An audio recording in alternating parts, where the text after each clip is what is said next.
Praise the Lord. எல்லாருக்கும் praise the Lord. இயேசு கிறிஸ்து நாமத்தினால praise the Lord. ஜெய ஜெனரேஷன் ஃபேமிலி மெம்பர்ஸ் யாருக்கும் அன்பின் வாழ்த்துக்கள். இந்த நாளில் கூட இருக்கிறதுனால இந்த கிளாஸுக்கு வந்திருக்கிறீங்க. நம்ம எப்போதும் போல நம்ம ஜெபித்து நம்ம இன்றைக்கு பாடத்தோடு நம்ம போகலாம். நம்ம ஜெபிப்போம். எங்களை நேசிக்கிற அன்பின் தகப்பனே, இந்த நாளுக்காக நன்றி செலுத்துகிறோம். ஆண்டவர் இந்த நாள் மட்டுமாக நாங்கள் நீங்கள் கற்றுக்கொள்ள கிருபை செய்தி நமக்கு நன்றி செலுத்துகிறோம். தொடர்ந்து நாங்கள் இந்த கீபோர்டு இசையை கற்றுக்கொண்டு உம்முடைய நாம மகிமைக்காக பயன்படுத்த கிருபை செய்யுங்க. அதே போல் நாங்கள் ஆராதனையில் எங்கு வாசித்தாலும் தகப்பனே அதை எப்படி நேர்த்தியாக வாசிக்கின்ற ஞானத்தை எங்களுக்கு தாங்க. கற்றுக்கொள்கிற எனக்கும் என் கற்றுக்கொள்கிற எல்லாருக்கும் நீங்கள் தாங்க. தந்து உங்களுக்காக பயன்படுத்த கிருபை செய்யுங்க. இயேசுவின் நாமத்தில் ஜெபிக்கிறோம் நல்ல தகப்பனே. ஆமென் ஆமென் ஆமென். ஸோ நான் வந்தவங்க உங்க சாட் பாக்ஸில் உங்க நேம் ரோல் நம்பர் டைப் பண்ணுங்க. பண்ணிட்டு வாட்ஸ்அப்லையும் நீங்க குரூப்ல டைப் பண்ணிடுங்க. ரெண்டுலையுமே நம்ம குரூப் லீடர் ரொம்ப லேட் இன்னைக்கு வரல, வந்தாலும் அப்படியே லேட் ஆகும் அப்படின்றதுனால நீங்க வாட்ஸ்அப்லயும் போட்டுட்டீங்கன்னா அட்டெண்டன்ஸ் எடுக்கிறதுக்கு அவருக்கு யூஸ்ஃபுல்லா இருக்கும். ஓகே, என்ன சொல்றேன்? ஓகே, சரி. நம்ம எப்போதும் போல நம்ம இசை வாசிக்கிறோம். எப்படி எதை வாசிக்கணும் கற்றுக்கொள்றோம். இதெல்லாம் ஒரு பக்கம் ஒரு பக்கம் இருந்தாலும் முக்கியம்தான் எவ்வளோ நல்லா வாசிக்க முடியும், எவ்வளோ ஒரு பாட்டுக்கு நல்லா வாசிக்கலாம், இன்க்ளூட் இன்னும் எவ்வளோ நல்லா வாசிக்கலாம், இதெல்லாம் கண்டிப்பாக கற்றுக்கொள்ளும். இது ஒரு ஹாஃப் ஆஃப் த இதுன்னு சொல்லலாம். இன்னொரு முக்கியமான விஷயம் என்னன்னா, நம்ம ஒரு வெளியே என்ன சொல்றது, நார்மலா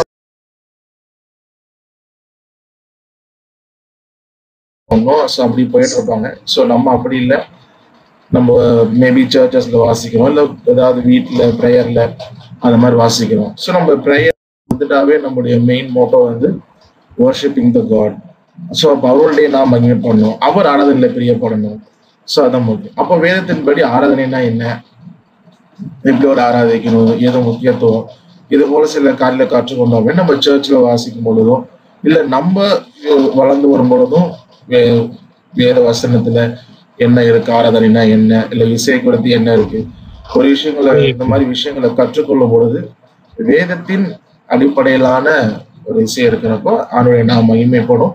அது உண்மையுமே நமக்கு என்ன சொல்ற, நமக்கு அது மகிழ்ச்சியா இருக்கும். ஆண்டோட அதில் பிரியப்படணும், மகிழணும். அதான் மெயின் நோக்கம். ஸோ நம்ம தொடர்ந்து நிறைய வசனங்களை தியானிச்சுட்டு வரோம். இன்றைக்கும் கூட ஒரு 5 நிமிடம் நம்ம கர்த்தருடைய வார்த்தையை நம்ம தியானிப்போம். தியானிச்சுட்டு இன்னைக்கான கிளாஸுக்கு நம்ம காரணம். கர்த்தருடைய நாம மகிமைப்படுவதாக. இந்த நாளிலும் கூட உங்களுக்கு ஒரு கேள்வியை கேட்கலாம் என்று நினைக்கிறேன். என்ன அப்படின்னு சொன்னா, நாம் ஆராதனை எங்கே எப்பொழுது செய்கிறோம்? நீங்க ஆன்சர் பண்ணலாம். நாம் ஆராதனை எங்கே எப்பொழுது செய்கிறோம்? கொஞ்சம் சீக்கிரமா ஆன்சர் பண்ணீங்கன்னா நல்லா இருக்கும். ஓகே, தனி அறையில் இருக்கும்போது பண்ணலாம், ஆலயத்தில் இருக்கும்போது பண்ணலாம். ஓகே, வேற ஏதாவது? ஓகே, நினைக்கும் பொழுதெல்லாம் ஆண்டவரை துதிக்கலாம். வேறு யாராவது? ஆல்வின் பிரதரை தவிர.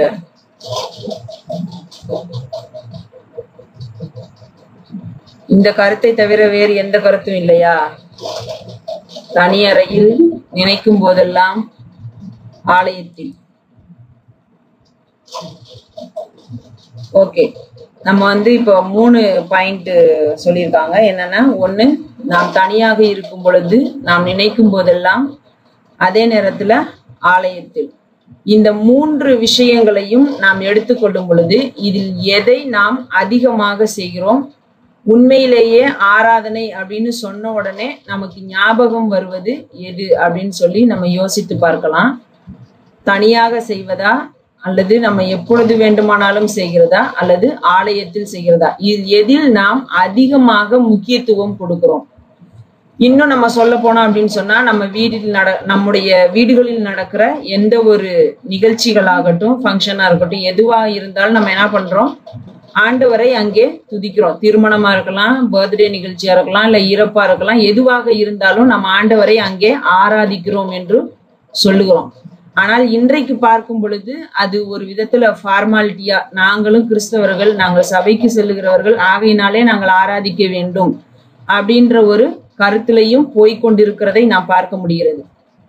அது ஒரு பக்கம் இருக்கட்டும். அப்போ நாம் சபையாக அல்லது தேவனுடைய பிள்ளைகளாக கூடி வரும் பொழுது நாம் ஆராதிக்கிறோம் அப்படின்னு ஒரு கருத்து இருக்கு. ஒன்று, தனிமையிலே ஆராதிக்கிறோம், எப்பொழுது வேண்டுமானாலும், அது அந்த தனிமையிலேயே வந்துடும்.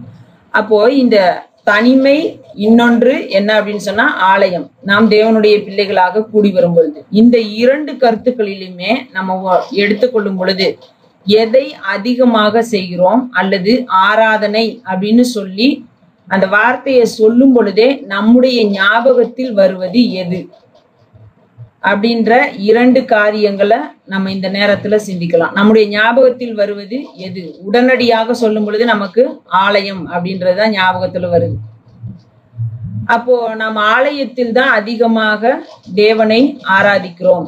இன்னும் சொல்ல போனா அப்படின்னு சொன்னோம்னா, நீங்க தனிமையில ஆராதிக்கிறது அவசியம்தான்.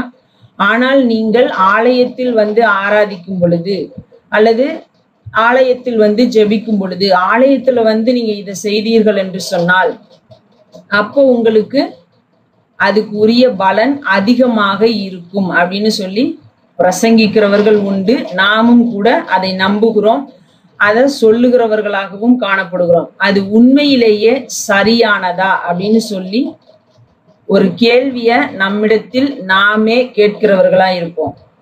ஆலயத்தில் ஜெபிப்பதற்கு அப்படின்னு சொல்ல போனா, ஆலயம் என்கிற அது ஒரு கட்டிடம், சபை என்கிற கட்டிடம், அங்க ஜெபிக்கிறதுக்கும் ஆராதிக்கிறதுக்கும், அதே நேரத்துல நம்முடைய வீடுகளில் நாம் ஜெபிப்பதற்கும் ஆராதிப்பதற்கும் வித்தியாசம் இருக்கிறதா?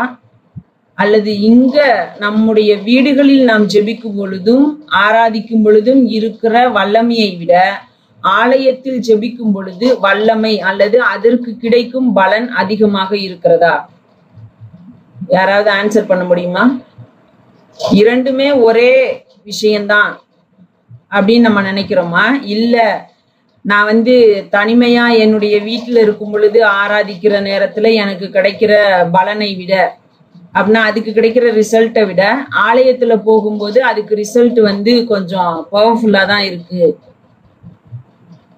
எதை நாம் நம்புகிறோம்? ரெண்டுமே ஒரே மாதிரி தான் இருக்கா? இல்ல நம்முடைய வீட்டுக்கும் சர்ச் அப்படின்னு சொல்ற இடத்துக்கும் உள்ள காரியங்கள் வித்தியாசமாக இருக்கிறதா? நம்ம ஆலயத்துல ஆராதனை செய்வதுதான் கரெக்ட். ஓகே, ஆலயத்தில் ஆராதனை செய்வதுதான் கரெக்ட். ஓகே, ஆலயத்துக்கும் வீட்டுக்கும் வித்தியாசம் இருக்கு. வேற யாராவது? ரெண்டு பேர் ஆன்சர் பண்ணியிருக்காங்க. மற்ற எல்லாரும் எந்த கருத்துல இருக்கீங்க அப்படின்னு சொல்லி தெரியவே இல்லையே. யாராவது இன்னும் ஒரு 2-3 பேர் ஆன்சர் பண்ணா கொஞ்சம் நல்லா இருக்கும். யாரோ கண்ணீர் போட்ட ஸ்மெயிலி போடுறாங்க, அர்த்தம் என்னன்னு தெரியலையே. சரி, ஓகே. இன்னொருத்தவங்க யாரோ ஆலயத்துல ஆராதிக்கிறது தான் பவர்ஃபுல்லானது அப்படின்னு நீங்க சொல்றீங்களா?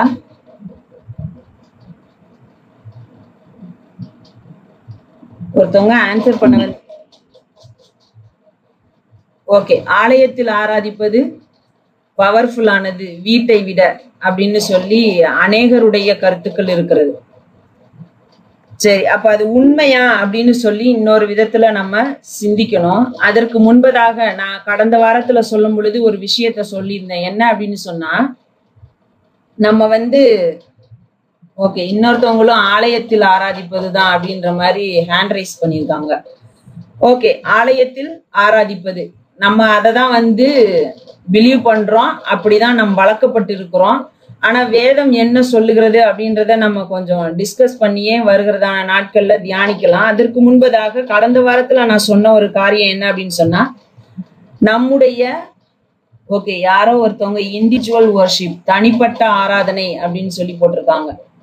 ஓகே, ஆனால் அநேகருடைய மெஜாரிட்டி நம்ம பிலீவ் பண்றது ஆலயம். சரி, அது இருக்கட்டும்.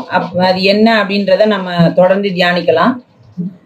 நம்முடைய வாழ்க்கை முழுவதும் ஆராதனையாக இருக்க வேண்டும் அப்படின்னு சொல்லி நம்ம பார்த்தோம். அதற்கு நம்ம ஒரு சில காரியங்களையும் தியானிச்சோம். அதுக்கு ரோமர் 12ஆம் அதிகாரம் 1ஆம் வசனத்திலிருந்து நம்ம ஒரு 2 காரியங்களை தியானித்தோம். ஏன் நம்முடைய வாழ்க்கை முழுவதும் ஆராதனையாக இருக்கிறது அப்படின்றதற்காக. இப்போ அந்த வாழ்க்கை முழுவதும் ஆராதனையாக இருக்க வேண்டும் என்று சொன்னால் இந்த ஆலயம் என்பது என்ன, ஆலயம் என்றால் என்ன அப்படின்ற ஒரு காரியத்தை நம்ம புரிந்து கொள்ள வேண்டும்.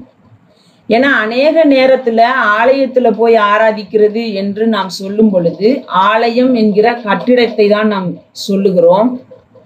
ஆலயம் என்பது என்ன அப்படின்றது அநேக நேரங்களில நமக்கு ஓகே ஒருத்தவங்க போட்டிருக்காங்க நீங்களே அந்த ஆலயம் கரெக்ட். அப்போ ஆலயம் என்பது என்ன அப்படின்றத நாம் தெளிவாக புரிந்து கொள்ளும் பொழுது மாத்திரம்தான் நாம் ஆலயத்தில் ஆராதிப்பது என்ன என்பதையும் சரியாக புரிந்து கொள்ள முடியும்.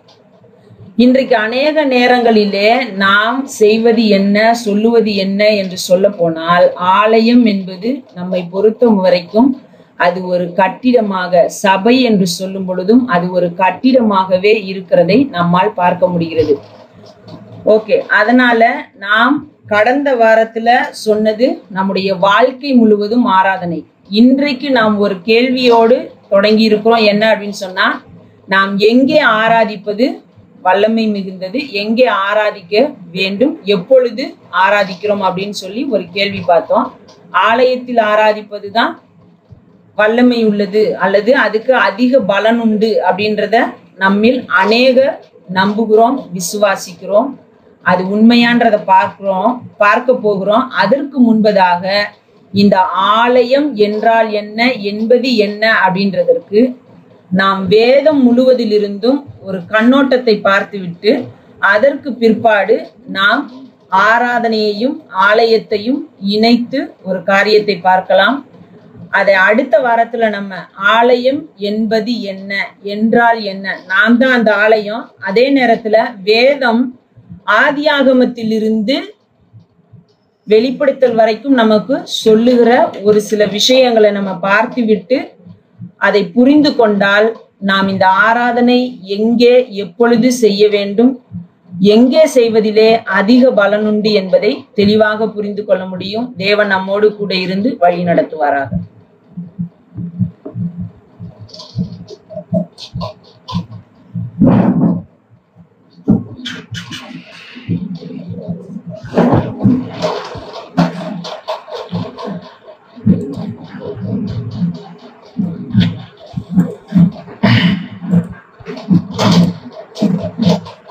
ஓகே, நம்ம வந்து இது வரைக்கும் மியூசிக்கல் ஆல்பபெட் கற்றுருக்குறோம், நோட் நேம்ஸ் பார்த்துருக்குறோம், sharp and flat, double sharp and double flat நம்ம பார்த்துருக்குறோம். அப்புறம் ஸ்கேல்ஸ், மேஜர் ஸ்கேல் எல்லாம் 12 ஸ்கேல் முடிச்சிருக்கோம். C D, F G A B, C sharp, D sharp, F sharp, G sharp, A sharp. So இன்னைக்கு நம்ம அஜெண்டா பார்த்தீங்கன்னாவே தெரியும், மைனர் ஸ்கேல்ஸ் தான் நம்ம பார்க்க போகிறோம். மேஜர் ஸ்கேல் கரெக்டாக புரிஞ்சுக்கிட்டீங்க அப்படின்னா ஹோல் ஸ்டெப், அந்த ஹாஃப் ஸ்டெப் அது நமக்கு தெளிவாக இருக்குது, உங்களுக்கு தெளிவாக இருக்குது அப்படின்னா ஸோ மைனர் ஸ்கேல் வந்து ரொம்ப புதுசாகவே இருக்காது. ஏன்னா அதே WH தான், ஃபார்ம்லாம் மாறும். ஒரு 2 இடத்துல மட்டும் W வேறு இடத்துல வரும், ஹாஃப் ஸ்டெப் வேறு இடத்துல வருமே ஒழிய மற்றபடி வெளியே ரொம்ப ஒரு சேஞ்ச் இருக்காது. ஸோ இன்னைக்கு வந்து நம்ம வந்து மைனர் ஸ்கேல்ஸ் தான் பார்க்க போகிறோம்.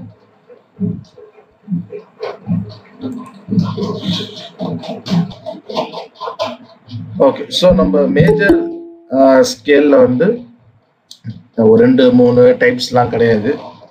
ஸோ அதனால ஸ்ட்ரைட்டாக நம்ம பார்த்துட்டு போயிருப்போம். ஆனால் மைனர் ஸ்கேல்ஸில் வந்து 3 கைண்ட்ஸ் இருக்கு, 3 டைப்ஸ்.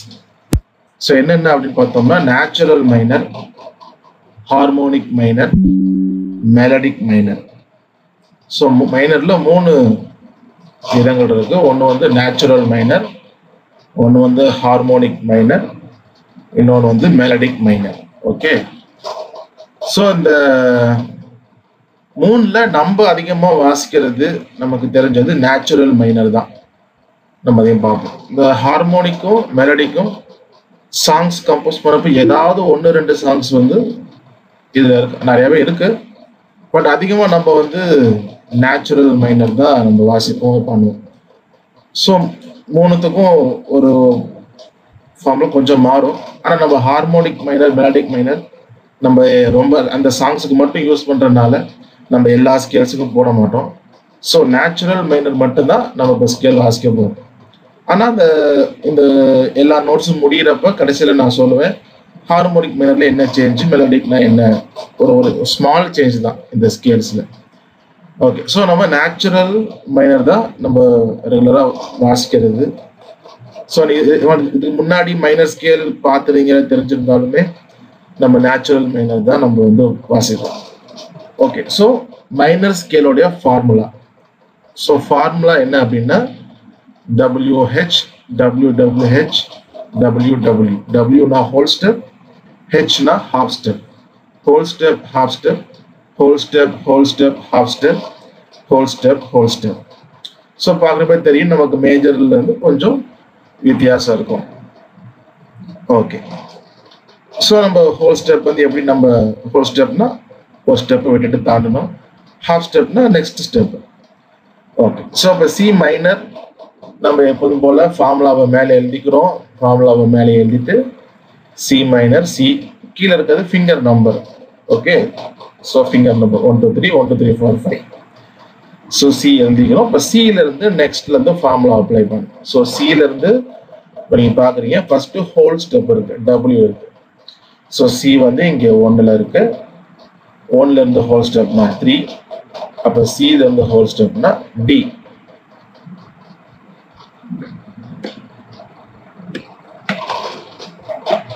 ஓகே, ஸோ அதே போல இப்போ டில இருந்து ஹாஃப் ஸ்டெப். ஓகே, ஸோ இப்போ D3ல வந்து D இருக்கு, 3ல இருந்து ஹாஃப் ஸ்டெப்னா 4 D ஷார்ப். ஆனால் நம்ம இங்கே D ஷார்ப்பு போட முடியாது, போட மாட்டோம், போடக்கூடாது. நம்ம ரூல் பார்த்துருக்குறோம். அதாவது 7 நோட்ஸ் வரிசையாக வரணும், எதுவும் ரிப்பீட் ஆகக்கூடாது. என்ன ரிப்பீட் ஆச்சு அப்படின்னாவே கண்டிப்பாக ஒரு நோட்டை ஸ்கிப் பண்ணுறது மாதிரி ஆகிடும். ஸோ இந்த 2 ரூல் கிடையாது, ஒரே ரூல் தான், பட் ரெண்டுமே இன்டர்லிங்க்டு மாதிரி இருக்கும். So 7 notes should come in order, வரிசையாக வரணும். அதே நேரத்தில் எதுவும் ரிப்பீட் ஆகக்கூடாது. ஏன்னா ரிப்பீட் ஆச்சுன்னாவே நம்ம ஏதாவது ஒன்று மிஸ் பண்ணுற மாதிரி ஆயிடும். ஸோ அந்த ரூல் வந்து மைனர் ஸ்கேலுக்கு அந்த ரூல் இருக்கு, மேஜர் ஸ்கேலுக்கு அந்த ரூல், மைனர் ஸ்கேலுக்குமே அந்த ரூல் இருக்கு. ஸோ அப்போ டிக்கு அப்புறம் நம்ம டி ஷார்ப் போட முடியாது. ஸோ அப்போ டி ஷார்ப் நம்ம டிக்கு அப்புறம் இ தான் வரணும். அப்போ டி ஷார்ப்பு இ ஃபிளாட்னு கூட சொல்லலாம். அப்போ அதனால நம்ம இ ஃபிளாட், டில இருந்து half step E flat. So இ ஃபிளாட்ல இருந்து ஹோல் ஸ்டெப். ஸோ இ ஃபிளாட்டு 4ல இருக்கு, ஹோல் ஸ்டெப் 4ல இருந்து ஹோல் ஸ்டெப்னா 6. அப்போ இ ஃபிளாட்ல இருந்து ஹோல் ஸ்டெப்னா எஃப். ஸோ நம்ம செக் பண்ணிக்கலாம், CDEF. ஓகே, கரெக்டாக தான் வருது 7 நோட்ஸ், அதை நம்ம பார்த்துக்கலாம். ஸோ எஃப்ல இருந்து நெக்ஸ்ட் என்ன இருக்கு, W இருக்கு. எஃப்ல இருந்து ஹோல் ஸ்டெப், F 6ல இருக்கு, 6ல இருந்து ஹோல் ஸ்டெப்னா 8. அப்போ எஃப்ல இருந்து whole ஸ்டெப்னா G.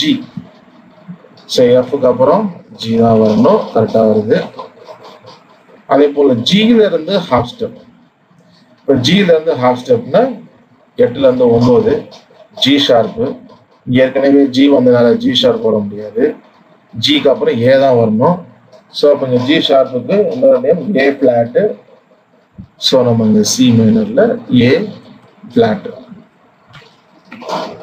A flat, A flat, A flat அடுத்து ஹோல் ஸ்டெப் இருக்கு. A ஃபிளாட்டு 9ல இருக்கு, 9ல இருந்து Aக்கு அப்புறம் B தான் வரணும். அப்போ B ஃபிளாட், A ஷார்ப்பும் போடக்கூடாது,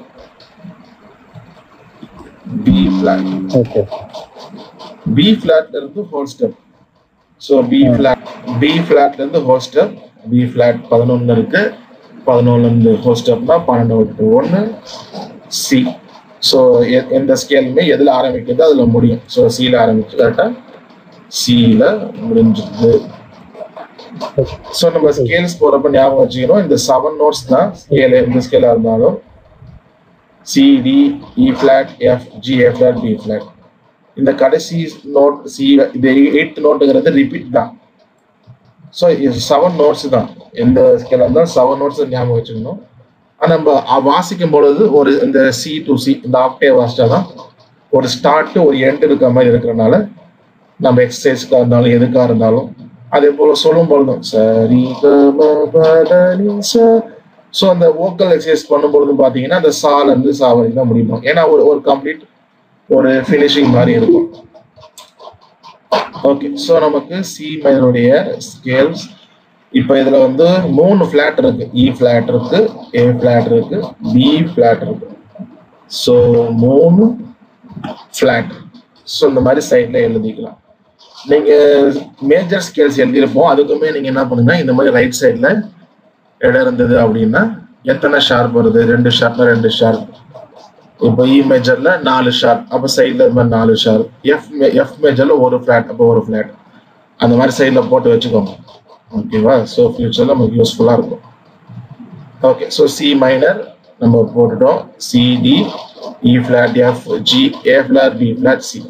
ஸோ நம்ம ஏற்கனவே பார்த்தது போல இந்த 7 நோட்ஸ் இப்படி தான் இருக்கணும். ஸோ சி மைனர்ல நம்ம இங்கே சிடி இ ஃபிளாட் வர இடத்துல இ ஃபிளாட்னு தான் சொல்லுவோம், டி ஷார்ப்னு சொல்ல மாட்டோம், சொல்லக்கூடாது. ஏன் சொல்லக்கூடாது அப்படின்ட்டு யாரை கொஸ்டின் ரைஸ் பண்ணும்பொழுது இந்த மாதிரி 7 நோட்ஸ் வரிசையாக வரணும். நம்ம டி ஷார்ப்னு சொல்லிட்டோம் அப்படின்னா டி ஷார்ப்க்கு அப்புறம் என்ன போயிடும், இப்போ டி ஷார்ப்னு சொல்லிட்டோம் அப்படின்னா அடுத்து எஃப், அப்போ இயை நம்ம ஸ்கிப் பண்ணிடுவோம். அப்போ 7 நோட்ஸ் இருப்போ இ எப்படி ஸ்கிப் பண்ண முடியும், 7 நோட்ஸ் ஸ்கிப் பண்ண முடியாதுல்ல. ஓகே, ஸோ அந்த ரோல் தான். ஸோ இது வந்து தியரியா சொல்றப்பதான் வேறையா இருக்கும் பேரு. ஏன்னா டி ஷார்ப்னா இப்பனாலும் ஒரே நபர் தான், ஆனா பேரு தான் வேற. ஆனா வாசிக்கும் பொழுது நமக்கு எந்த வித்தியாசமும் இருக்காது. ஸோ அதனால நீங்க தியரியா இந்த டி ஷார்ப் இ ஃபிளாட்லாம் பார்க்கும் பொழுது அதை வாசிக்கிறப்ப குழப்பிக்க கூடாது. அதுக்கும் இதுக்கும் சமம். ஏன்னா வாசிக்கிறது டி ஷார்ப்னு சொன்னாலும் அதே கீ தான், இ ஃபிளாட்னாலும் அதே கீ தான். அப்போ பிளேயிங்ல எந்த ஒரு சேஞ்சுமே இல்லை, சிம்பிளா பிளெயினா தான் இருக்கும். ஆனா இந்த தியரி கொண்டு போய் நம்ம வாசிக்கிறதுல இருக்குமோ அப்படின்னு தேவையில்லாம குழப்பிக்க வேண்டாம். Okay, so next D minor. D minor டில இருந்து ஹோல் ஸ்டெப். ஓகே, ஸோ டில இருந்து ஹோல் ஸ்டெப். டி வந்து இங்க 3ல இருக்கு, 3ல இருந்து ஹோல் ஸ்டெப் 5. அப்ப டில இருந்து ஹோல் ஸ்டெப்னா இ. ஓகே, ஸோ நெக்ஸ்ட் இல இருந்து ஹாஃப் ஸ்டெப். ஸோ இ 5ல இருக்கு, 5ல இருந்து ஹாஃப் ஸ்டெப் 6. அப்ப இல இருந்து half step F. DE F தான் அடுத்து வரணும், கரெக்டாக தான் வருது, அப்போ ஒன்றும் பிரச்சனை இல்லை. ஓகே, எஃப்ல இருந்து ஹோல் ஸ்டெப். எஃப்ல இருந்து ஹோல் ஸ்டெப் எஃப் 6ல இருக்கு, 6ல இருந்து ஹோல் ஸ்டெப் 8. எஃப்ல இருந்து ஹோல் ஸ்டெப் ஜி. ஜி, ஜில இருந்து ஹோல் ஸ்டெப் ஏ, ஜி ஷார்ப் ஏ. ஏல இருந்து ஹாஃப் ஸ்டெப். ஓகே, ஸோ ஏ வந்து 10ல இருக்கு, 10ல இருந்து ஹாஃப் ஸ்டெப்னா 11. ஏ, ஏ ஷார்ப் சொல்ல முடியாது, ஏக்கு அப்புறம் திரும்ப பி தான் வரணும். அப்போ B flat, B flat. B ஃபிளாட்ல இருந்து ஹோல் ஸ்டெப். ஸோ பி ஃபிளாட்னா 11, 11ல இருந்து ஹோல் ஸ்டெப்னா 12 விட்டு 1 சி.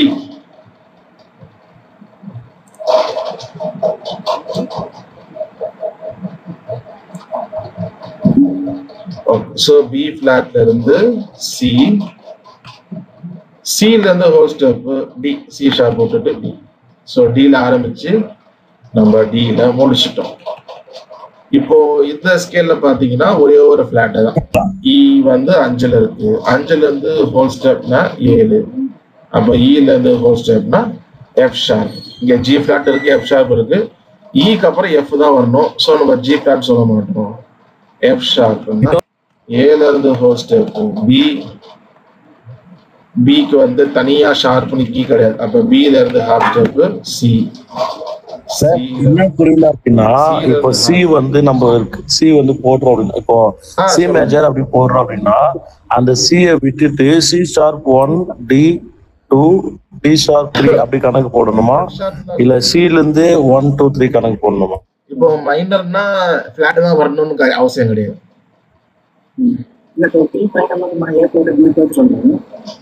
ஆமா, அந்த ரூல் தான் நமக்கு. அந்த 7 notes should come in order.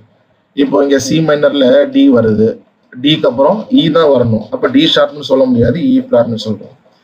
இப்போ இங்க டி மைனர்ல ஏ இருக்கு, ஏக்கு அப்புறம் ஏ ஷார்ப் வர முடியாது, ஏக்கு அப்புறம் பி தான் வரணும். இப்போ இங்க இக்கு அப்புறம் எஃப் வரணும், எஃப் தான், எஃப் ஷார்ப் எஃப் தான் வருது. இப்போ நமக்கு வந்து இப்போ இங்கே ஒன்றும் இல்லாமல் எஃப் இருக்குன்னா தான் எஃப் ஷார்ப் வரக்கூடாது. ஏன்னா எஃப் இருக்கு, எஃப் ஷார்ப் வரக்கூடாது. இப்போ இங்கே இ தானே இருக்கு, இக்கு அப்புறம் எஃப் தான் வரணும். எஃப் ஷார்ப் ஒன்றும் பிரச்சனை இல்லை. ரிப்பீட்டேஷன் ஆகுது அப்படின்னா தான் பிரச்சனை. ஓகேங்களா? ஸோ அதனால எஃப் ஷார்ப் வரலாம், எஃப் ஷார்ப் தான் வரணும். ஸோ இ மைனர்ல நம்ம எஃப் ஷார்ப்னு தான் சொல்லுவோம், ஜி ஃபிளாட்னு சொல்ல மாட்டோம். ஸோ டில இருந்து ஹோல் ஸ்டெப் இ, டி ஷார்ப் போட்டுட்டு இ. ஸோ இப்போ இ மைனர் பார்க்கும்பொழுது ஒரே ஒரு ஷார்ப். ஓகே. ஸோ அந்த 7 notes should come in order. அதுலயே ஒரு பி மாதிரி ஆட் பண்ணிக்கலாம். அதாவது no note should be repeated. இது ரெண்டுமே ஒன்னொன்று தொடர்புடையதான். பட் இருந்தாலும் கொஞ்சம் டீட்டெயிலாக சொல்லணும்னா 2 ரூபா சொல்லிக்கலாம் ஒரே ரூல. அதாவது 7 notes should come in order. 7 notes வரிசையா வரணும். அதோடு கூட இன்னொன்று என்னன்னா எந்த நோட்டும் ரிப்பீட் ஆகக்கூடாது. ஏன்னா ரிப்பீட் ஆச்சுன்னா 7 notes வரிசையில் வராது, நம்ம ஏதோ ஒன்று மிஸ் பண்ணிடும். ஸோ அப்போ 2 ஞாபகம் வச்சுக்கணும். 7 notes வரிசையாக வரணும், எந்த நோட்டும் ரிப்பீட் ஆகக்கூடாது. இப்போ எஃப்க்கு அப்புறம் எஃப் ஷார்ப் அது வரக்கூடாது, எஃப்க்கு அப்புறம் ஜி தான் வரணும். இப்போ இக்கு அப்புறம் எஃப் தான் வரணும், இக்கு அப்புறம் இ ஷார்ப் அப்படி போகக்கூடாது. ஸோ 2 நம்ம ஞாபகம் வச்சுட்டோம் அப்படின்னா நம்ம கொஞ்சம் அந்த ஸ்கேல்ஸ் போடுறப்ப கிளியராக இருக்கும். ஓகே. ஸோ அதே போல் F G A B 4 minor, இந்த 4 மைனரும் ஹோம்ஒர்க். ஓகேவா? F minor, G minor, A minor, B minor, இந்த 4 மைனரும் ஹோம்ஒர்க். நம்ம இப்போ வந்து ஷார்ப் பார்க்கலாம். C sharp minor. Okay. So C sharp minor. So formula மேலே எழுதிட்டோம். சி ஷார்ப், நமக்கு சி ஷார்ப் இங்கே 2ல் இருக்கு. 2ல இருந்து ஹோல் ஸ்டெப்னா 4. அப்போ சி ஷார்ப்ல இருந்து ஹோல் ஸ்டெப் டி ஷார்ப். இப்போ நினைக்கிறேன் டி ஷார்ப் ஏன் வரணும், இ ஃபிளாட் வரலாம்ல? இ வர முடியாது, ஏன்னா சிக்கு அப்புறம் டி தான் வரணும். அப்போ சில இருந்து சி ஷார்ப்ல இருந்து ஹோல் ஸ்டெப்னா டி தான் வரணும், டி ஷார்ப். ஓகே. அப்போ ஒன்றும் பிரச்சனை இல்லை. அப்போ டி ஷார்ப்பே நம்ம என்ன பண்ணலாம், போட்டுடலாம். இங்க இருக்கு. ஓகே. ஓ, இது சி ஷார்ப்.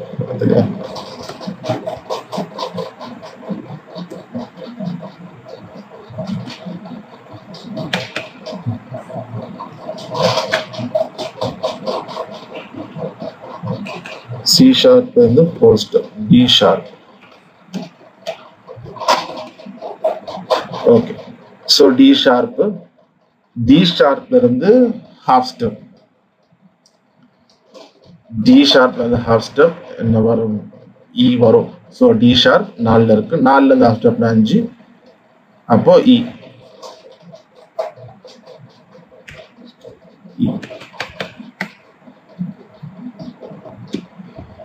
ஓகே. அதே போல் இப்போ சிடி, இல இருந்து ஹோல் ஸ்டெப், இல இருந்து ஹோல் ஸ்டெப். இக்கு தனியா ஷார்ப் கிடையாது, இக்கு அடுத்து எஃப் இருக்கும். ஹோல் ஸ்டெப்னா இப்போ எஃப் விட்டுட்டு எஃப் ஷார்ப். ஓகே. எஃப் ஷார்ப்ல இருந்து whole step G sharp, G ஷார்ப்ல இருந்து ஹாஃப் ஸ்டெப். ஸோ ஜி ஷார்ப்ல இருந்து ஹாஃப் ஸ்டெப்னா ஏ, ஏல இருந்து ஹோல் ஸ்டெப்னா பி, பில இருந்து ஹோல் ஸ்டெப்னா சி ஷார்ப். ஸோ நம்ம இந்த ஹோல் ஸ்டெப் ஹாஃப் ஸ்டெப் கிளியராக இருந்துக்கணும். ஒன்று. இன்னொன்று, இந்த 7 notes வரிசையாக வரணும், எந்த நோட்டும் ரிப்பீட் ஆகக்கூடாது. இது 2 தான். இதை 2 நம்ம தரவாக எந்த குழப்பமும் இல்லைன்னா மேஜர் ஸ்கேலாக இருந்தாலும் சரி, மைனர் ஸ்கேலாக இருந்தாலும் சரி, நமக்கு எந்த ஒரு கன்ஃபியூஷன் இருக்காது. ஸோ கிளியராக நம்ம போட்டுடலாம். அது 2 தான். Okay. So next D sharp minor போடுவோம். உங்களுக்கு இந்த சி ஷார்ப் மைனர் டவுட் இருந்தால் யாராவது கேட்கலாம். ஸோ மேஜர் பார்த்துட்டனால ரொம்ப ஈஸியாக இருந்தாலும் வேகமாக போகிறேன். ஏன்னா மேஜர்லேயே நம்ம ஒன்று ஸ்லோவாக கேட்டனால நான் போகிறேன். சப்போஸ் புரியலன்னா டவுட் இருந்துச்சுன்னா நீங்கள் கேளுங்க. Okay. So D sharp minus, so நம்ம டி ஷார்ப் சிடிஎஃப் வந்து கரெக்டாக இல்லைன்னா வரணுங்களா? சிடிஎஃப் கரெக்டாக வரணும். எதில் ஆரம்பிக்கிறோம்? இப்போ வந்து இ மேஜர், இ வந்து ஷார்ப்ல இருக்கு அப்படின்னா நெக்ஸ்ட் வந்து எஃப் வந்து ஷார்ப்ல இல்லை, ஜி தான் ஷார்ப்ல இருக்கு அப்படின்னா எடுத்துக்கீங்களா? ஆமா. இப்போ இ ஷார்ப் ஆரம்பிக்கிறோம். அடுத்தது வந்து பாத்தீங்கன்னா ஜிக்கு போயிருது அப்படின்னா நம்ம ஜி சொல்ல முடியாது, எஃப் தான் வரணும். அப்ப எஃப் ஷார்ப் சொல்லுவோம். இல்ல ஜி நோட்டுக்கு போயிருதுன்னா எஃப் டபுள் ஷார்ப்னு சொல்லுவோம். இன்னொரு டவுட்டுங்களா, இப்போ வந்து சி ஷார்ப் இருக்கு, சி ஷார்ப்ல இருந்து ஹோல் ஸ்டெப் அப்படின்னாக்கா அந்த சி ஷார்ப்பை விட்டுட்டு மூணாவது இதுதான் வந்து டியை விட்டுட்டு இப்ப சி ஷார்ப்புக்கு அடுத்து டி இருக்கும். அந்த நோட்டை கையில் வச்சிருக்கீங்களா? இந்த நோட் வச்சுன்னா இந்த ஸ்டெப் இருக்குல்ல, அது பாத்தீங்கன்னா உங்களுக்கு புரியும். இப்போ சி ஷார்ப் தெரியுதா? என்ன புரியல அப்படின்னா, இப்போ சி வந்து நம்ம சி வந்து போடுறோம், இப்போ சி மேஜர் அப்படி போடுறோம் அப்படின்னா அந்த சியை விட்டுட்டு C sharp 1 D 2 C sharp 3 அப்படி கணக்கு போடணுமா, இல்ல சில இருந்து 1 2 3 கணக்கு போடணுமா? அதுல நெக்ஸ்ட்ல கீழே இருந்துதான். இப்போ அந்த ஹாஃப் ஸ்டெப்னா அடுத்த கீ. இப்போ ஃபார் எக்ஸாம்பிள் இப்போ சி ஷார்ப்ல இருக்கோம் பாத்தீங்கன்னா, இது ரெண்டாம் நம்பர்ல இருக்கு. இங்க இருந்து ஹாஃப் ஸ்டெப் அப்படின்னா நெக்ஸ்ட் ஸ்டெப். இப்போ 2ல இருந்து ஹோல் ஸ்டெப்னா 4வது. 2ல இருந்து 3 விட்டுட்டு 4. 2ல இருந்து 2 1 கவுண்ட் பண்ணக்கூடாது. நம்ம எந்த கீழ இருந்து ஹோல் ஸ்டெப் ஹாஃப் ஸ்டெப் பாக்குறோமோ அந்த கீயை கனெக்ட் பண்ணக்கூடாது. அதுக்கு நெக்ஸ்ட் கீழ இருந்துதான். ஓகே இப்போ புரிஞ்சிச்சு. ஓகே, அது அந்த ஹாஃப் ஸ்டெப் ஹோல் ஸ்டெப்பை கிளியரா வச்சுட்டோம்னா நமக்கு புரிஞ்சிடும். நம்ம மேஜர் போட்டிருப்போம். அது 2 தான். திரும்ப சொல்றேன், அதுதான் இந்த ஹோல் ஸ்டெப் ஹாஃப் ஸ்டெப்பை நம்ம தரவா கிளியரா புரிஞ்சுக்கிட்டோம் அப்படின்னா, ரெண்டாவது அந்த 7 நோட்ஸ் வரிசையா வரணும். எந்த நமக்கு எப்பவுமே கன்ஃபியூஷன் வராது. எப்போ நமக்கு ஸ்கேல் கிட்டான்னு டக்குன்னு நம்ம எடுத்து எழுதிடலாம். ஏன்னா அந்த ஃபார்முலா நமக்கு மைண்ட்ல ஃபார்முலா 1 அதை மாட்டேன். ஸோ 3 விஷயம், மேஜர் ஃபார்முலா மைனர் ஃபார்முலா வேறனால ஃபார்முலா ஞாபகம் வச்சுக்கணும். ரெண்டாவது ஹோல் ஸ்டெப் ஹாஃப் ஸ்டெப் கிளியரா இருக்கணும், என்ன எங்க இருந்து ஸ்டெப் வைக்கணும் அது தெரிஞ்சுக்கணும்.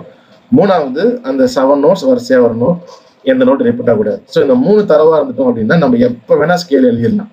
இப்போ நமக்கு நோட்ஸே கையில் இல்லைனாலும் ஒரு பேப்பர் எடுத்து டக்குன்னு இந்த ஃபார்முலா மேலே எழுதி எப்போ வேணா எழுதி யார் கேட்டாலுமே எழுதிடலாம். ஸோ அதை மட்டும் நம்ம எப்படியாவது மைண்டில் வச்சுக்கோங்க. இல்லை வாசிக்க உங்களுக்கு கூட இருக்கும். ஸோ ஃபார்முலாவை சொல்லி 2 வாட்டி வாசிச்சிங்கன்னா மேபி இதாயிரும். ஏன்னா நம்ம இதுக்கப்புறமேட்டு நம்ம மோஸ்ட்லி ஃபார்முலா யூஸ் பண்ண மாட்டோம், படிக்க மாட்டோம். அதனால மறந்து போகிறதுக்கு வாய்ப்பு இருக்கு. ஸோ அதனால வாசிக்கிறப்போ மேபி இந்த ஃபார்முலா சொல்லி வாசிக்கலாம். அப்பப்போ எடுத்து பார்த்துட்டோம் அப்படின்னா நமக்கு வந்து மறக்காம இருக்கும். ஸோ அந்த 3 மறுபடியும் சொல்றேன், அந்த ஃபார்முலா, இந்த ஹோல் ஸ்டெப் ஹாஃப் ஸ்டெப், மூணாவது அந்த 7 notes should come in order, இது ரிப்பீட் ஆகக்கூடாது. ஓகே, ஸோ நம்ம டி ஷார்ப் மைனர் அதை நம்ம போடலாம். டி ஷார்ப்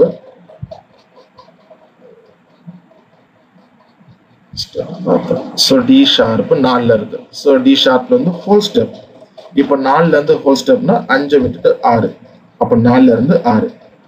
அப்போ டி ஷார்ப்ல இருந்து இங்க எஃப்க்கு போயிடுது.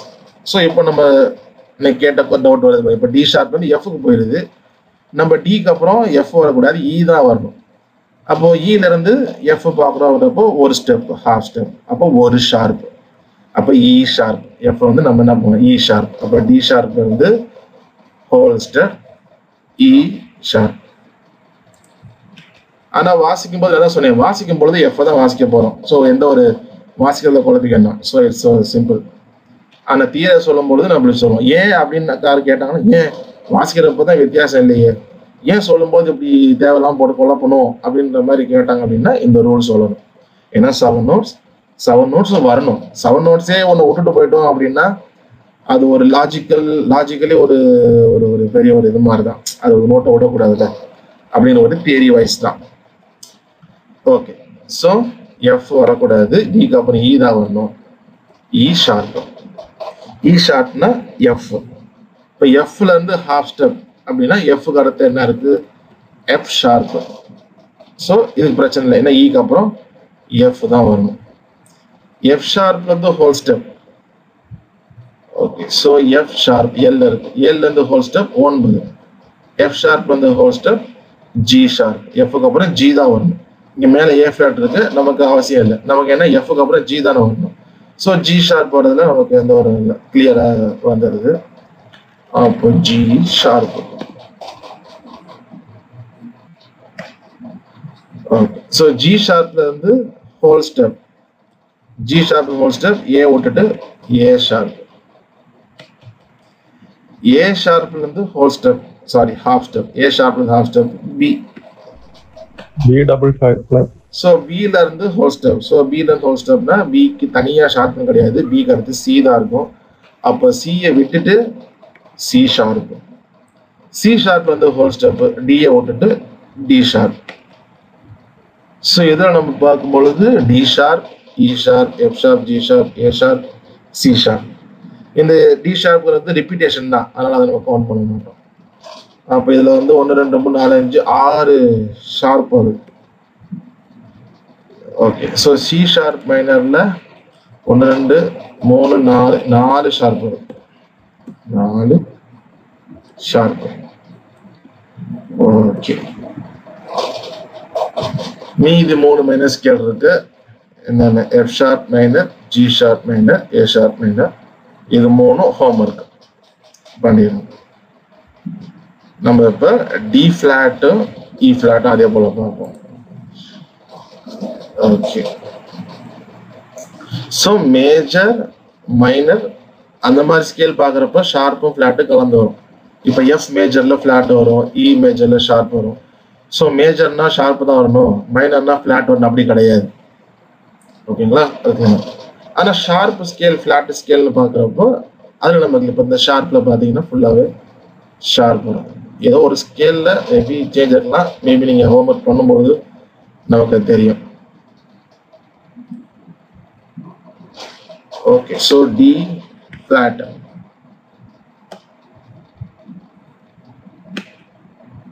D flat. So D flat எங்க இருக்கு? டி ஃபிளாட் ஸ்டெப்ல டி ஃபிளாட் எங்க இருக்கு? 2ஆம் நம்பர். ஸோ இப்போ 2ல இருந்து ஹோல் ஸ்டெப் அப்படின்னா 4. ஸோ டில இருந்து ஹோல் ஸ்டெப் இங்க போறப்ப இ வரணும், இ ஃபிளாட். ஓகே, அப்போ கரெக்டாக டி ஃபிளாட்ல இருந்து இ ஃபிளாட்டே போட்டுடலாம்.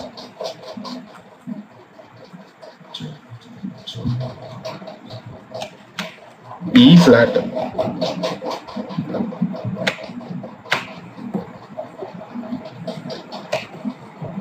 இ ஃபிளாட்ல இருந்து half step, E flat, E ஃபிளாட்ல இருந்து ஹாஃப் ஸ்டெப்பா? ஓகே, ஸோ இ ஃபிளாட் இங்க இருக்கு, 4ஆம் நம்பர்ல இருக்கு. இங்க இருந்து ஹாஃப் ஸ்டெப் அப்படின்னா 5, 5க்கு மேல என்ன இருக்கு? இ இருக்கு. அப்ப இ ஃபிளாட்னு போட்டுட்டு இ போடலாமா? போட முடியாது. இக்கு அப்புறம் என்னதான் வரணும்? எஃப் தான் வரணும். அப்போ சொல்லுங்க பாப்போம், அப்ப இங்க என்ன வரும்?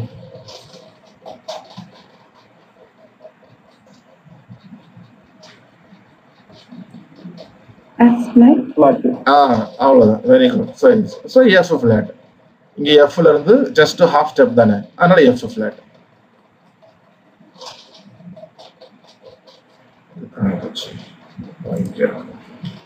F flat.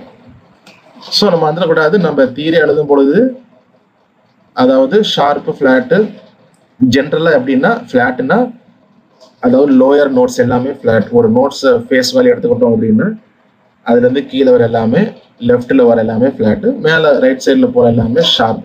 இது வந்து ஜென்ரல் தியரி. அதே நேரத்தில் கீபோர்ட்ல நம்ம கீஸ் பார்க்கும்பொழுது சி ஷார்ப் அப்படின்னு ஒரு கீ இருக்கும், பிளாக் கீ. டி ஷார்ப் அப்படின்னு ஒரு கீ இருக்கும். ஆனா இ ஷார்ப்னு ஒரு கீ இருக்காது, பி ஷார்ப்னு கீ இருக்காது. ஸோ அந்த ரெண்டையும் நம்ம ஷார்ட் கிளாஸ் சொல்லியிருப்பேன். அதே போல பிக்கு சிக்கு ஃபிளாட்டு கிடையாது, எஃப்க்கும் ஃபிளாட் கீன்னு கிடையாது. ஸோ நம்ம இங்கே போகிறது எல்லாமே அந்த ஜென்ரலா மியூசிக் தியரியில அந்த ஷார்ப் அண்ட் ஃபிளாட் தான். ஸோ நம்ம எஃப் ஃபிளாட்டை பார்த்துட்டு நம்ம ஐயோ கீபோர்டில் எஃப் ஃபிளாட்டே இல்லையே அப்படின்னு பார்க்க முடியும். எஃப் ஃபிளாட்னா எஃப்க்கு நெக்ஸ்ட் கீ மைனஸ் ஒரு ஸ்டெப், அவ்வளோதான். ஸோ அதை நம்ம கிளியராக புரிஞ்சுக்கோங்க, கொண்டு வராங்க. ஓகே, ஸோ எஃப் ஃபிளாட்ல இருந்து ஹோல் ஸ்டெப். ஸோ எஃப் ஃபிளாட்னா இ தான். ஸோ 5. ஸோ 5ல இருந்து ஹோல் ஸ்டெப் 7. ஸோ 5ல இருந்து ஹோல் ஸ்டெப் 7ன்னா எஃப் ஷார்ப் இருக்கு. ஸோ நம்ம எஃப் போட்டுட்டோம். எஃப் ஃபிளாட்டுக்கு அப்புறம் எஃப்க்கு அப்புறம் ஜி தான். ஃபிளாட்டு ஷார்ப்பு கொஞ்சம் விட்டுருங்க அதில். ஸோ எஃப்க்கு அப்புறம் ஜி, இங்கே ஜி ஃபிளாட் வருது பாருங்க, அதனால பிரச்சனை இல்லை. எஃப் ஷார்ப் போடாம ஜி ஃபிளாட் போடணும். ஸோ எஃப் ஃபிளாட்ல இருந்து ஹோல் ஸ்டெப் வந்து ஜி ஃபிளாட். இன்னொன்று கூட ஒன்று பண்ணலாம், நம்ம நார்மலாக ஸ்கேல்ஸ் எழுதுறப்போ இப்போ சி ஷார்ப்ல இருந்து ஹோல் ஸ்டெப் டி ஷார்ப் அந்த மாதிரி வந்துடும். இப்போ நமக்கு இக்கு இக்கு தனியா ஷார்ப் கீ கிடையாது, பிக்கு தனியா ஷார்ப் கீ கிடையாது. ஸோ அந்த இடம் வரும்பொழுது தான் கொஞ்சம் நமக்கு இதா இருக்கும். அது இல்லாத இடங்கள்ல நம்ம ரொம்ப யோசிக்க வேணாம். இப்போ சி ஷார்ப் வந்து ஹோஸ்ட் டக்குன்னு டி ஷார்ப் வேணாம், ஏன்னா சிக்கு வந்து தனியா ஷார்ப் கீ இருக்கு, அப்புறம் டி நமக்கு தெரிஞ்சனால இந்த இ பி வரப்ப மட்டும்தான் கொஞ்சம் யோசிக்கிற மாதிரி இருக்கும். ஓகே, ஸோ அதே போல இப்போ ஜி ஃபிளாட் இருக்கா, ஜி ஃபிளாட்ல இருந்து ஹோல் ஸ்டெப் ஏ ஃபிளாட். ஸோ அப்படியே போட்டலாம். ஸோ எங்கேயுமே எஃப் வரும் பொழுது அந்த சி வரும் பொழுது தான் நடுவில் ஷார்ப் இல்லாதனால மாறும். பட் யூஸ்வலாக இந்த ஃபார்முலாவை புரிஞ்சுக்கிட்டோம்னா மேக்ஸ் ஃபார்முலா மாதிரி தான். இதை நிறைய விதங்களில் ஒரு ஃபார்முலாவை போடுற மாதிரி ஒரு சம் வந்து 2-3 டைப்ஸில் போடலாம் ஒரே ஃபார்முலா வச்சு. ஸோ அதே மாதிரி தான் இந்த ஒரே ஃபார்முலா வந்து நம்ம இந்த என்ன சொல்றது நிறைய டைப்ல போகலாம். ஃபார்முலா ஒன்னா பார்த்து போடுறது ஒன்று, இந்த மாதிரி ஹோல் ஸ்டெப் ஆஃப் ஸ்டெப்பா ஹோல் ஸ்டெப்பா சி ஷார்ப் டி ஷார்ப் அந்த மாதிரி போறது உண்டு. ஓகே, ஸோ இப்போ ஏ ஃபிளாட்ல இருந்து ஹாஃப் ஸ்டெப், ஏ ஃபிளாட்டு 9ல இருக்கு, 9ல இருந்து ஹாஃப் ஸ்டெப் 10க்கு போயிடும். நம்ம ஏ ஃபிளாட்டு தான் போட்டிருக்கோம், ஆனால் 10ல ஏ தான் இருக்கு, ஏ போட முடியாது. ஓகே, என்னதான் வரணும்?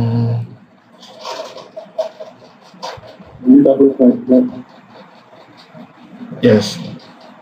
ஸோ பொழுது மேஜர் நம்ம டபுள் ஷார்ப் பார்த்தோமோ அதே போல இதுல டபுள் ஃபிளாட் வருது. ஸோ ஏ ஃபிளாட்ல இருந்து பார்க்குறோம் B double flat, B double flat வந்து ஹோல் ஸ்டெப், பி டபுள் ஃபிளாட்னா ஏ, அவ்வளோதான். ஓகே, ஸோ பி டபுள் ஏல தான் இருக்கும். ஸோ இப்போ இங்கேருந்து ஹோல் ஸ்டெப்னா பிக்கு போயிடும். நம்ம ஏற்கனவே பி போட்டுட்டோம், பிக்கு நெக்ஸ்ட் என்ன இருக்குன்னா சி இருக்கு ஃபிளாட்.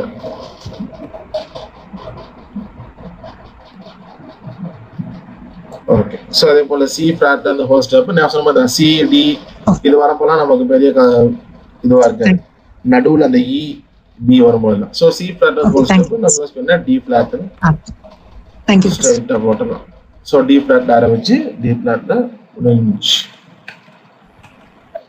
ஓகே, ஸோ நெக்ஸ்ட் இ ஃபிளாட் அதையும் பார்த்துருவோம். இ ஃபிளாட். ஓகே, இ ஃபிளாட்ல இருந்து ஓகேங்க, thank you. Whole step. Okay, இக்கு வந்து ஷார்ப் இல்லை. ஸோ நெக்ஸ்ட் ஹாஃப் ஸ்டெப்னா எஃப், அடுத்து வந்து எஃப் ஷார்ப்புக்கு போயிடும், ஷார்ப்பாக போயிடும். சே, இ ஃபிளாட்னா டி ஷார்ப் தானே, D sharp R E flat. அப்போ இ ஃபிளாட்ல இருந்து ஹோல் ஸ்டெப்னா இ விட்டுட்டு எஃப். ஓகே, ஸோ அந்த மாதிரி நீங்கள் இந்த நோட்ஸை மெமரைஸ் பண்ணுறோம்னு வச்சுதான். எங்க டி ஷார்ப் இங்கே இருக்கிறோமா, ஸோ 4ல இருந்து ஹோல் ஸ்டெப்னா 6. அப்போ இ ஃபிளாட்ல இருந்து ஹோல் ஸ்டெப்னா எஃப், இக்கு அப்புறம் எஃப் தான் வரணும். ஸோ எஃப் தான் வருது, ஒன்றும் பிரச்சனை இல்லை, எஃப் நம்ம போட்டுடலாம். எஃப் இதில் பாருங்க, இதில் வந்து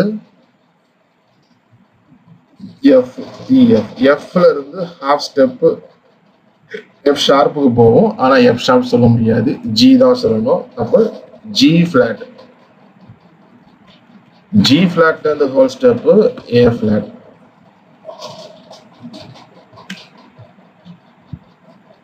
ஓகே, ஏ ஃபிளாட்ல இருந்து whole step B flat, B ஃபிளாட்ல இருந்து ஹாஃப் ஸ்டெப். இப்போ பி ஃபிளாட்ல இருந்து ஹாஃப் ஸ்டெப்னா பி தான் வரும், பி நம்ம சொல்ல முடியாது, பி ஃபிளாட் வந்துருது. அப்போ சி தான் வரணும், அப்போ C flat.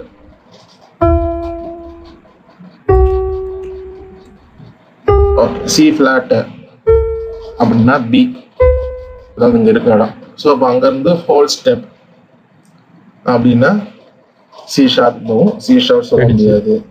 So D flat, D flat அந்த whole step E flat.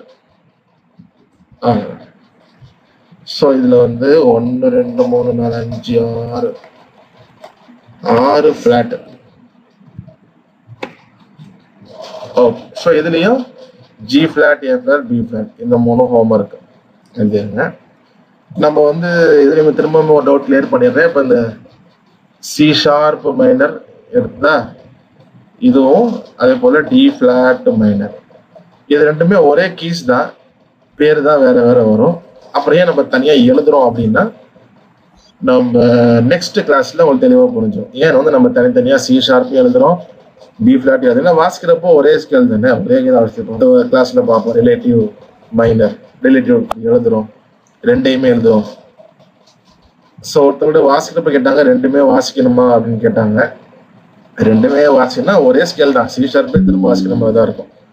So அதனால அப்படி குழம்பிக்க வேண்டாம். எழுதுறது நம்ம தியரி வைஸா நெக்ஸ்ட் கிளாஸ்ல நமக்கு தெரிஞ்சோம் ஏன் வந்து தனியா இப்படி ஃபிளாட் எழுத சொல்றேன் அப்படின்னு. ஓகே, ஸோ இந்த 3 scale G flat minor, A flat minor, B flat minor வந்து ஹோம்ஒர்க். ஸோ நான் போன கிளாஸ் மாதிரியே நான் என்னென்ன ஹோம்ஒர்க் இருந்ததை டைப் பண்ணி குரூப்ல நான் வந்து நாளைக்கு ஷேர் பண்ணிடுறேன். அதே போல நெக்ஸ்ட் கிளாஸ்க்குள்ள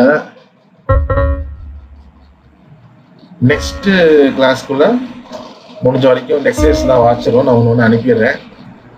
கம்ப்ளீட் பண்ண முடியல அப்படின்னா கொஞ்ச நாள் எடுத்துக்கலாம், ஏன்னா கொஞ்சம் நிறைய 12 ஸ்கேல் இருக்கிறதுனால முடிக்க முடியல அப்படிங்கிறவங்க கொஞ்சம் டேஸ் எடுத்துக்கலாம். ஆனால் மற்ற எல்லாருமே வாட்ச் முடிச்சிருங்க. ஏன்னா இன்னும் மேஜர் ஸ்கேல்ஸ் கூட இன்னும் ஒரு சிலர் வந்து கம்ப்ளீட் பண்ணல ஷார்ப் ஸ்கேல்லாம். ஓகே,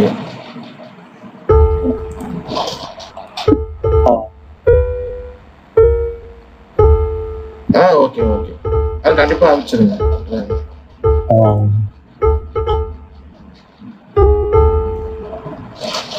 ஓகே, சோ வேற ஏதாவது டவுட் இருக்கா இந்த கிளாஸ்ல மைனர்?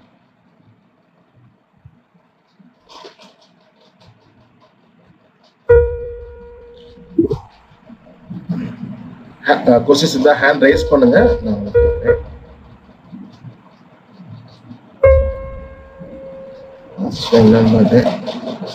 ஓகே, பிரதர் துரை சிங் நிக்கணும். பேசுறேன். போடுறப்ப நம்ம போட்டோம் இல்லையா, அது எழுதும் போது எனக்கு டவுட் வந்துச்சு. நான் அதை பார்த்துட்டு சார் எனக்கு டவுட் கிளியரா கன்ஃபார்மா தெரியல. அது 7 8 அது 2 கணக்கு பண்ணுவாங்களா என்னன்னு. ஆனா போடும்போதே டவுட் வந்துச்சு. நல்ல கொஸ்டின். நான் அதை டவுட் கிளியர் பண்ணிட்டு நாளைக்கு நான் குரூப்ல அப்டேட் பண்ணிடுறேன். ஒரு PDF நோட்ஸ் போடுவேன்ல. Good question. கிங்ஸ்லி கிறிஸ்டோபர், நீங்க வீடியோ அந்த ரைட்டிங் அனுப்பணுமா? வீடியோ அந்த ரைட்டிங்கும் ரெண்டுமே அனுப்பணும். ஆமா ரெண்டுமே தான் அனுப்பணும். போன மேஜர் ஸ்கில் எப்படி அனுப்பணுமோ அதே போலதான். இப்போ இந்த ஹோம்ஒர்க் கொடுத்து டைப் பண்ணி நாளைக்கு அனுப்பிடுவேன். அந்த ரைட்டிங் வந்து எனக்கு பர்சனலா அனுப்புங்க. வீடியோ வாசிக்கிறது குரூப்ல போட்டுருங்க எப்போதும் போல. சரி, okay okay okay okay. Daniel, நீங்க கேளுங்க.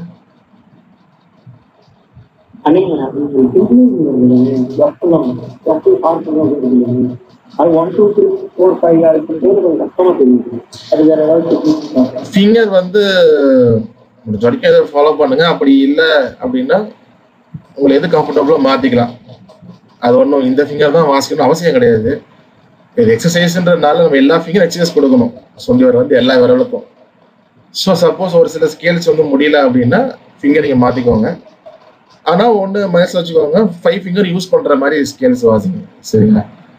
எதுக்காகனா அது ஒரு ஃப்ளெக்சிபிள் தான். அதனால ஸோ மற்றவங்களுக்குமே நீங்கள் வந்து அந்த ஃபிங்கர் ட்ரை பண்ணுங்க. அப்படி இல்லைன்னா கொஞ்சம் 1 2 மாற்றுறது வந்து மாற்றலாம். ஒன்றும் அதே ஃபிங்கர் தான் வரணும் அவசியம் கிடையாது. ஓகே, ஸோ வேற யாருக்கும் கொஸ்டின்ஸ்?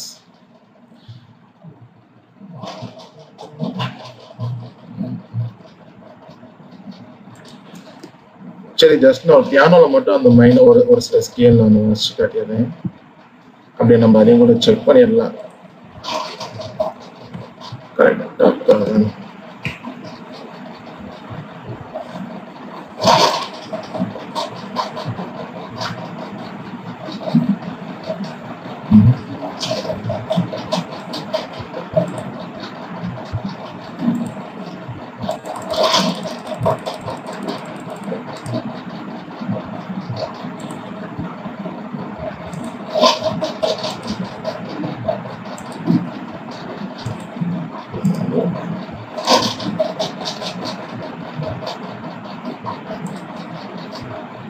ஓகே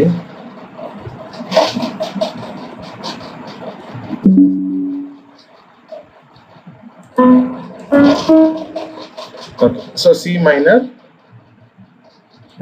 சியை ஸ்டார்ட் பண்ணுவோம். ஓகே சியில் வந்து ஃபர்ஸ்ட் டி, அடுத்து இ ஃபிளாட்,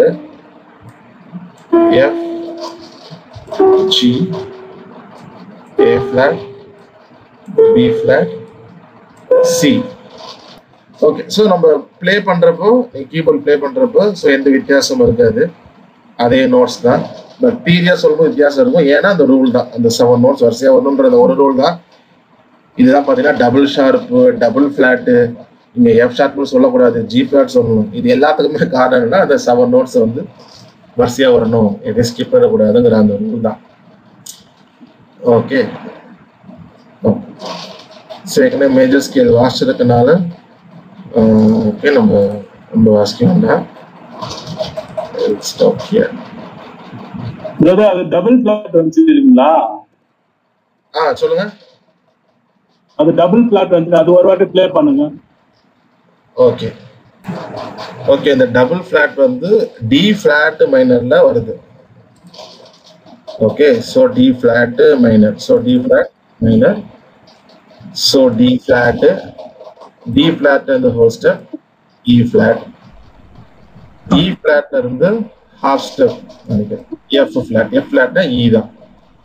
ஓகே ஸோ இங்க இருந்து ஹோல் ஸ்டெப் ஜி ஃபிளாட்னால எஃப் ஷார்ப்னால தான்.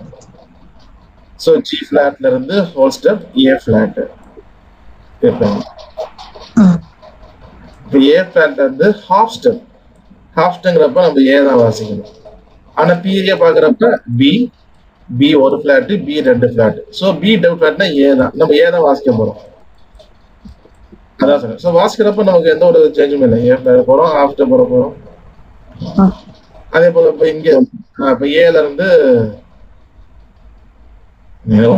ஓகே ஹோல் ஸ்டெப் பி, ஆனா சி ஃபிளாட்.